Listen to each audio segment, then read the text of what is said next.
बढ़ते हैं हमारे नेक्स्ट क्वेश्चन की तरफ। नेक्स्ट क्वेश्चन आईबी में पूछा गया था। क्वेश्चन है I drove 60 kilometre in 30 kmph and an additional 60 kilometre at 50 kmph। Compute my average speed. मतलब बोला ये है कि पहले 60 किलोमीटर चलने के लिए, गाड़ी चलाने के लिए उन्होंने 30 किलोमीटर पर आवर ये स्पीड रखी। आगे के 60 किलोमीटर कवर करने के लिए स्पीड रखी थी 60 kmph। तो उनका एवरेज स्पीड कितना हुआ? तो बड़ा ही सरल सा क्वेश्चन है। अगर आप लोगों ने पहले के वीडियोस नहीं देखे तो एक बार देख लीजिए। हमने कुछ ये वाला ट्रिक वहां पे समझाया है, DST। तो यहाँ पे हमको निकालना क्या है? Average speed. तो स्पीड का फॉर्मूला क्या आ जाएगा? Distance upon time.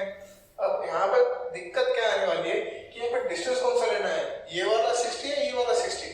तो देखिए यहाँ पे हमको बोल रहा है कि एवरेज स्पीड निकालो। तो एवरेज स्पीड तभी निकल सकती है जब हमको टोटल टाइम, टोटल डिस्टेंस पता हो और टोटल टाइम पता हो, तो हम निकाल सकते हैं। तो यहाँ पे इस क्वेश्चन को मैं दो भागों में तोड़ रहा हूँ। पहला भाग क्या है? पहले 60 किलोमीटर चलने के लिए कितना टाइम लगा, क्योंकि हमारे इस इक्वेशन में टाइम मिसिंग है और डिस्टेंस हमको गिवन है, स्पीड एवरेज निकालना है। तो कैसे निकालेंगे? केस 1, फर्स्ट 60 किलोमीटर क्या स्पीड से ट्रैवल कर रहे थे? 30 किलोमीटर पर आवर। इसका मतलब क्या होता है कि 30 किलोमीटर वो कवर कर सकते हैं 1 घंटे में। तो अगर 1 घंटे में उन्होंने 30 किलोमीटर ट्रैवल किया है, पर बात क्या हो रही है? 60 किलोमीटर की। तो 60 किलोमीटर कवर करने के लिए कितना टाइम लगेगा?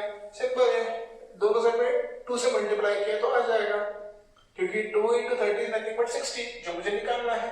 तो उसके लिए कितना टाइम लग रहा है? 2 × 1 आवर। तो कितना आएगा?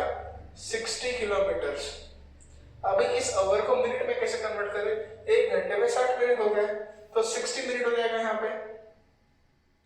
ठीक, मैंने क्या किया? 1 घंटे को मिनट्स के फॉर्म में लिख दिया। तो यहाँ पे टोटल कितने मिनट्स लगे हैं? 120 मिनट्स 60 किलोमीटर का डिस्टेंस ट्रैवल करने के लिए, जब वो 30 kmph से ट्रैवल कर रहे थे। ये हो गया केस 1। ओके, अब केस 2 में क्या बोला है? फिर से उन्होंने 60 किलोमीटर का ही डिस्टेंस ट्रैवल किया, ठीक, पर ये 60 किलोमीटर उन्होंने 50 kmph इतने स्पीड से किया है, 50 kmph। मतलब 1 घंटे में कितना डिस्टेंस ट्रैवल, 1 घंटे में कितना डिस्टेंस ट्रैवल कर रहे हो? 50 किलोमीटर। हमको ट्रैवल कितना करवाना है? 60 किलोमीटर। कैसे करेंगे? तो 1 किलोमीटर ट्रैवल करने के लिए उनको कितना टाइम लग रहा है? 1/50 आवर्स। 60 किलोमीटर में कितना लग जाएगा?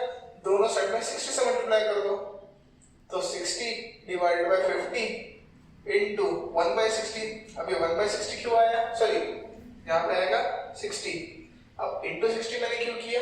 क्योंकि मुझे आवर को मिनट्स में कन्वर्ट करना है, आवर्स को मिनट में कन्वर्ट करना है। जब आप इसको सिंप्लीफाई करोगे तो इसका फाइनल आंसर आता है 72 मिनट्स। अब यहाँ पे एक बात समझिए, पहले 60 किलोमीटर ट्रैवल करने के लिए उनको 120 मिनट लगा, दूसरा 60 किलोमीटर ट्रैवल करने के लिए 72 मिनट लगा। तो उनका एवरेज स्पीड कितना हुआ, वो कैसे निकालेंगे? तो देखो यहाँ पे क्या करना पड़ेगा, अभी हमको निकालना एवरेज स्पीड। टोटल डिस्टेंस कितना ट्रैवल किया? पहला 60, दूसरा 60, टोटल डिस्टेंस कितना हो गया? 60 + 60 that is nothing but 120 divided by, यहाँ पे डिनोमिनेटर में क्या आएगा कि पहले 60 को कितना टाइम लगा उनको? 120 मिनट्स, दूसरे 60 को 72 मिनट्स। पर यहाँ पे अगर आप इसको सिंप्लीफाई करके आंसर निकालोगे गलत आएगा आंसर। क्यों? क्योंकि ऊपर में किलोमीटर पर आवर में है और नीचे में मिनट्स में है। तो इस मिनट्स को हमको आवर में कन्वर्ट करना है, तो क्या करेंगे? Divided by 60, simple. तो यहाँ पे 60 + 60 इज नथिंग बट 120 और ये 60 आ जाएगा न्यूमरेटर में। क्यों? क्योंकि ये 60 डिनोमिनेटर के डिनोमिनेटर में है, इसीलिए। तो 120 × 60 divided by 192।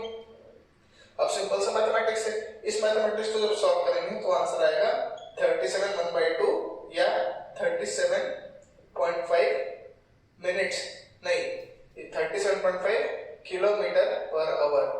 Kilometre per hour में आंसर क्यों आया? क्योंकि उनको स्पीड निकालना था। तो ये रही उनकी एवरेज स्पीड।